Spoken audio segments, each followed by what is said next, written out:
సికింద్రాబాద్లోని doctor Narayana college of hotel management లో 100% job guarantee 966365 Chandrababu Naidu గారు ఈ విషయం మీద స్పందించి ఇమీడియట్ గా డీసీపీ గారిని కూడా పిలిపించుకొని డీసీపీ గారితో ఇన్ఫర్మేషన్ తెప్పించుకొని ఇక్కడ డిపార్ట్మెంట్ వాళ్ళకి కూడా ఇమీడియట్ గా వాళ్ళకి ఇన్స్ట్రక్షన్ ఇవ్వడం జరిగింది. వితిన్ 48 hours లో ఎట్టి పరిస్థితుల్లోనే నిందితుడు ఎవరైతే ఉన్నారో వాళ్ళని పట్టుకొని తీరాల్సిందే. దీనికి ఎక్కడా కూడా వాళ్ళెవరూ కూడా దాన్ని నిర్లక్ష్యం చేయడానికి ఎట్టి పరిస్థితి పనికిరాదు. అట్ ద సేమ్ టైం ఆ కుటుంబం కూడా చాలా పేద కుటుంబం. ఆ అమ్మాయి టైలరింగ్ చేసుకుని బతికి ఆ కుటుంబాన్ని పోషించుకునే పరిస్థితి అమ్మాయిది. అటువంటి సందర్భంలో వాళ్ళ ఫాదర్ కూడా నేత పని చేసే మనిషి. ఆ అమ్మాయి నిజంగా అమ్మాయి కుటుంబాన్ని పోషిస్తుందనే చెప్పాలి. అటువంటి కుటుంబం పోషించే అమ్మాయి ఈరోజు అకస్మాత్తుగా హత్యకు గురవడం నిజంగా ఆ కుటుంబానికి తీరని లోటు. ఆ కుటుంబానికి మేమేదో డబ్బులు ఇచ్చి ఆ అమ్మాయి సిచ్యువేషన్ని మేము కొనడం అనేది కాదు. డెఫినెట్గా గవర్నమెంట్ పరంగా అమ్మాయికి ఎక్స్గ్రేషియా ఇవ్వాలి, అమ్మాయికి భరోసా ఇవ్వాలి. గవర్నమెంట్ తరఫున కూడా కుటుంబానికి అమ్మాయిని తిరిగి తీసుకురాలేము, ఎవరు కూడా తీసుకురాలేము.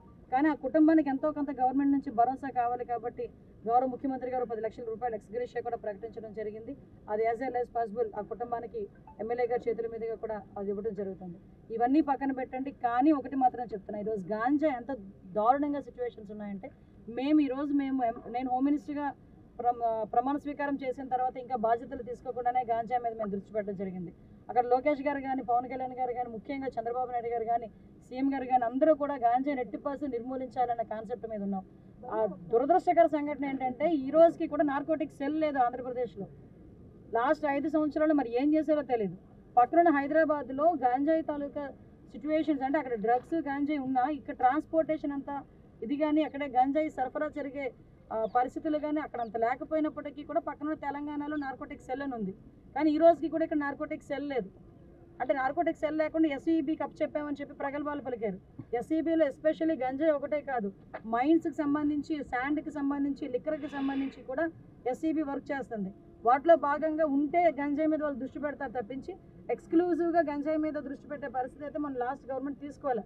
మేము డెఫినెట్గా ఎక్స్క్లూజివ్గా గంజాయి మీద టాస్క్ ఫోర్స్ని ఏర్పాటు చేయడానికి కానీ, టోల్ ఫ్రీ నెంబర్ ఇవ్వడానికి కానీ, గాంజాని నిర్మూలించడానికి ఈ గవర్నమెంట్ ఇమీడియట్గా మేము అందరం కూడా చర్యలు తీసుకుంటున్నాం.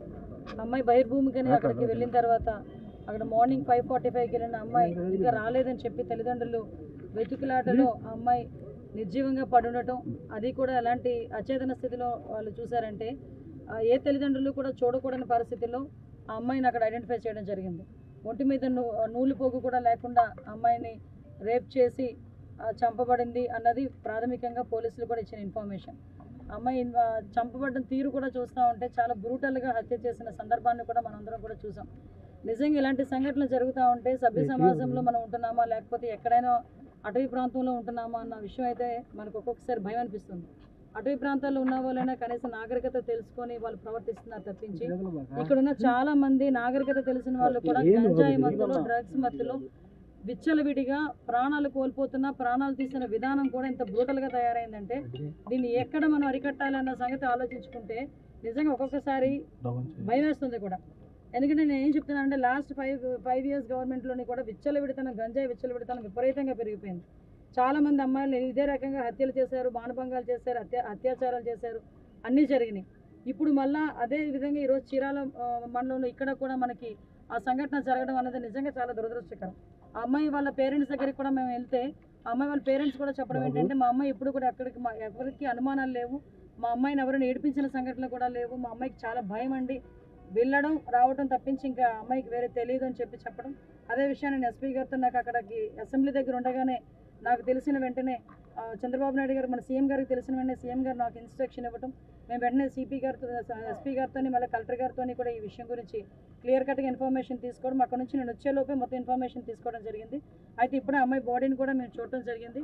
అమ్మాయి బాడీకి కూడా ఈరోజు ఇప్పుడే పోస్ట్ మార్టం జరగడానికి కూడా కలెక్టర్ గారు కూడా దానికి మన అందరికీ కూడా పర్మిషన్ ఇచ్చారు. దీనికి ఇమీడియట్గా ఆ విషయంలో స్పందించాలి అని చెప్పి మన లోకల్ ఎమ్మెల్యే గారు కూడా చాలా క్లియర్ కట్గా స్పందించడం. దానికి సుమన్ టీవీలో మీ పర్సనల్ అండ్ బిజినెస్ ప్రమోషన్స్ కోసం కింది నెంబర్కి కాంటాక్ట్ చేయండి.